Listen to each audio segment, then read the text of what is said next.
Describe with the help of suitable diagram how the transverse nature of light can be demonstrated by the phenomenon of polarization. देखिए, मान लीजिए मेरे पास एक wooden slit है। Wooden slit मतलब खिड़की। मैंने उसमें इतनी सी जगह दे रखी है और मैंने एक रस्सी निकाल दी यहाँ से, रोप, और यहाँ से फिक्स कर दी। मैंने इस रस्सी में अपने हाथों से एक पल्स जनरेट करी। पल्स मतलब एक क्रेस्ट, केवल एक क्रेस्ट पल्स होता है। सॉरी, पल्स केवल एक क्रेस्ट या एक ट्रफ हो सकता है और ये ट्रैवल कर रहा है। आप हाथ को 2 बार झटकेंगे तो ये पूरा एक साइन वेव बन के निकल जाएगा। पर क्या हुआ कि मैंने सोचा चलो निकल रहा है तो ऐसे यहाँ पे जाके मैं अपनी आंखों से देख सकता हूँ कि पल्स जैसी थी वैसी पास कर गई। मैंने इस एक्सपेरिमेंट में कुछ और करने की कोशिश करी। एक वर्टिकल स्लिट के अलावा मैंने एक और वर्टिकल स्लिट लेने की कोशिश करी जो रोटेट कर सकती थी पूरे 360 डिग्री।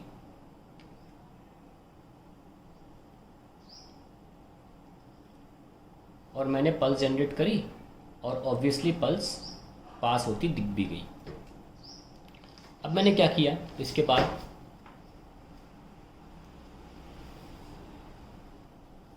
तो आपको एटलीस्ट 3 डायग्राम तो बनाने पड़ेंगे।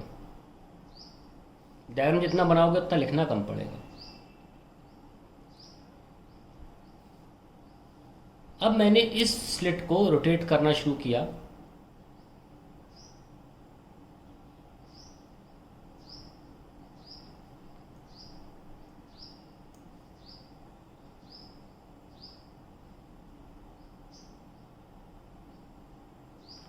और देखा कि पल्स का एम्पलीट्यूड कम हो गया।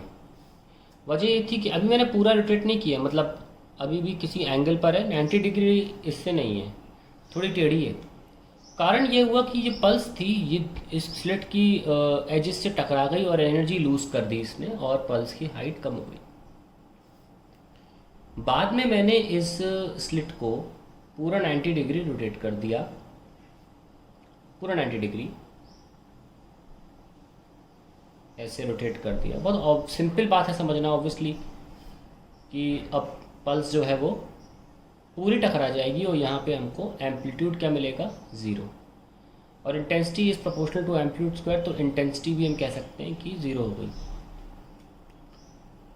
यानी कि हमने एक एक्सपेरिमेंट किया जहाँ पे हमने एक ट्रांसवर्स वेव सेंड करी, एक स्लिट को वेव के पैरेलल रखा, उसके एम्पलीट्यूड के पैरेलल, और दूसरी स्लिट को हमने रोटेट किया। अब हमने यही एक्सपेरिमेंट एक स्प्रिंग को लेकर भी किया। स्प्रिंग को लेकर, स्प्रिंग कैसी वेव पैदा करती, लॉन्गिट्यूडनल वेव। और जब हमने स्प्रिंग को लेकर किया, मान लो स्प्रिंग पूरी ऐसे है, इसी स्लिट से हमने निकाल भी दी और हमने इसको रोटेट भी करते रहे, तो स्प्रिंग के अंदर जो क्रेस्ट और ट्रफ थे, यानी कि रीजन्स ऑफ क्रेस्ट ट्रफ, कोई रेरिफैक्शन और कंप्रेशन बोलते हैं ना, कंप्रेशन पास वाले और रेरिफैक्शन दूर दूर, ये आर और ये सी आपने पढ़ा होगा, ये इन पे कोई असर नहीं पड़ा। यानी कि इस तरीके का एक्सपेरिमेंट जिसमें 2 हमने वुडन स्लिट लिए, एक को रोटेट किया, एक को पैरेलल रखा, ये ट्रांसवर्स वेव को रोक देता था व्हेन ये हम दूसरी स्लिट को रोटेट करते हैं। पर लॉन्गिट्यूडनल वाली जो वेव्स थी उन पर इस एक्सपेरिमेंट का कोई असर नहीं पड़ रहा था। अब यही एक्सपेरिमेंट लाइट के लिए भी इस्तेमाल किया गया और ऐसा ही रोल प्ले करने के लिए टॉर्मलिन क्रिस्टल का इस्तेमाल किया गया।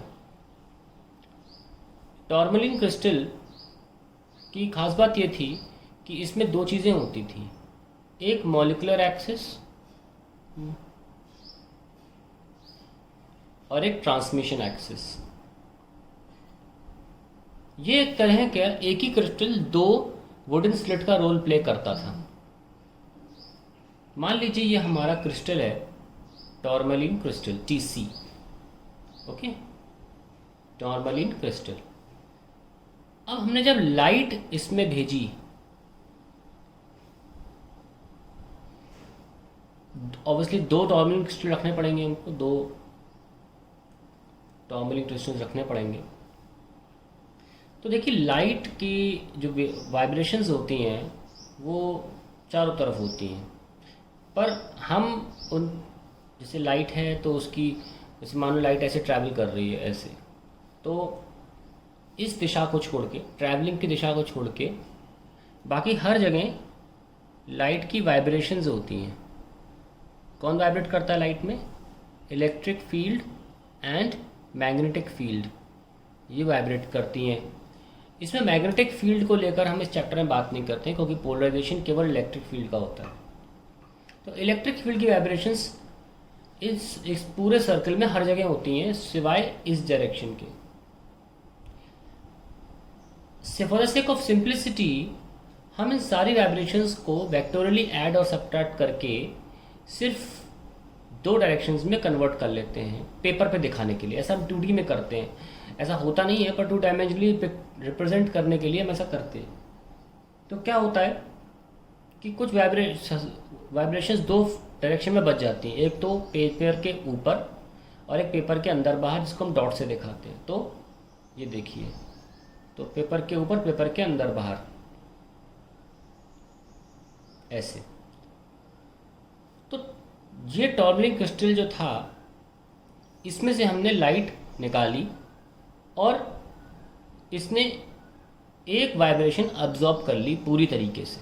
कौन सी वाली? अंदर बाहर वाली। तो ये पूरा का पूरा एक क्रिस्टल है, इसको अक्सर किताबों में हेक्सागन शेप से दिखाया जाता है।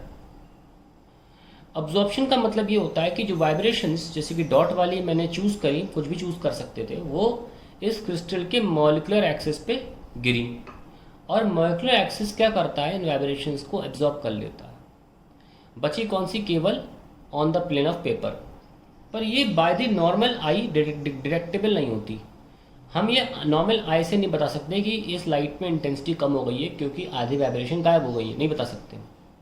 इसीलिए हम एक और टॉर्मलिन क्रिस्टल रखते हैं, और अब इस वाली लाइट में केवल एक ही दिशा में वाइब्रेशन बची हुई है। ये वाला जो एक्सिस था जिसने इस वर्टिकल वाइब्रेशन को जाने दिया, इसको हम ट्रांसमिशन एक्सिस बोलते हैं। ट्रांसमिशन एक्सिस को ही अलाउ करता है। अब हमारे पास केवल यही वर्टिकल वाली वाइब्रेशन है। अगर ये टॉर्मलिन क्रिस्टल किसी और डायरेक्शन में रोटेट किया गया, तो इस टॉर्मलिन क्रिस्टल का जो ट्रांसमिशन एक्सिस दिखा रहा हूँ, ये अब इन वाइब्रेशंस के पैरेलल नहीं है, तो ये इनको जाने नहीं देता, ये रोक देता है। पूरी तरह तभी रोकेगा जब ये पूरा 90 डिग्री पे आ जाएगा, क्योंकि फिर पूरी वाइब्रेशंस समाप्त हो जाएंगी। ऐसा वजह सुनिए क्यों? क्योंकि जो ट्रांसमिशन एक्सिस और मॉलिक्यूलर एक्सिस हैं, एक्सिस लिखते हैं, ये आपस में 90 डिग्री पर होते हैं हमेशा। Transmission axis and molecular axis are at 90 degree. तो जब ट्रांसमिशन एक्सिस को हमने यहाँ रखा ऐसे, तो इस क्रिस्टल का मॉलिक्यूलर एक्सिस इधर लाई करने लगा, और मॉलिक्यूलर एक्सिस क्या करता है? वाइब्रेशंस को एब्जॉर्ब कर लेता है। तो वाइब्रेशंस जो थी, जो यहाँ पे ये वाली वाइब्रेशंस ट्रांसमिशन एक्सिस के पैरेलल थी, तो उसने जाने दिया। अब बेचारी वाइब्रेशंस सीधे मॉलिक्यूलर एक्सिस के सामने हैं, तो मॉलिक्यूलर एक्सिस इन पूरी वाइब्रेशंस को एब्जॉर्ब कर लेगा, और यहाँ हमें इंटेंसिटी 0 मिलेगी। यानी कि लाइट ने एग्जैक्टली वैसा ही एक्सपेरिमेंट का रिजल्ट दिया जैसा कि ट्रांसवर्स वेव हमने रस्सी में जनरेट की थी। और इससे फाइनली ये साबित होता है that light is a transverse wave. So ये बात है हमारी। अब इसको अंग्रेजी में लिखना चाहें तो हम कैसे लिख सकते हैं? छोटे से छोटे में लिखने की कोशिश करेंगे इतने में, क्योंकि हमने डायग्राम बहुत बनाए तो उससे में लिखना कम है। When a transverse wave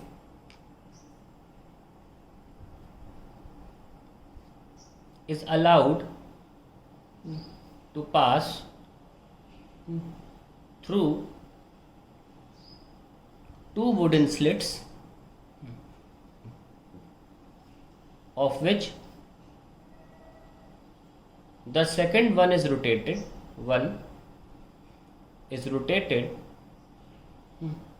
we see that as we rotate, thus the intensity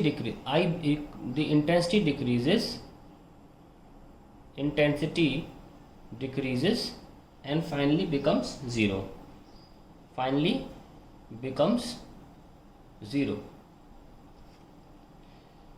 The same experiment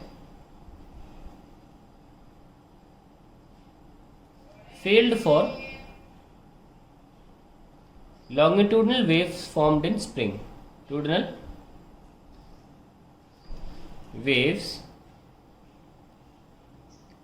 formed in spring.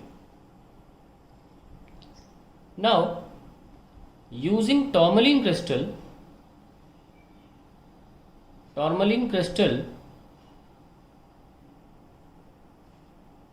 same experiment was conducted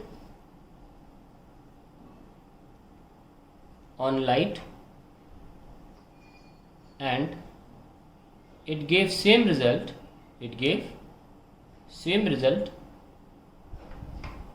as that of transverse wave in string. Hence, light is proved to be a transverse wave. That's it.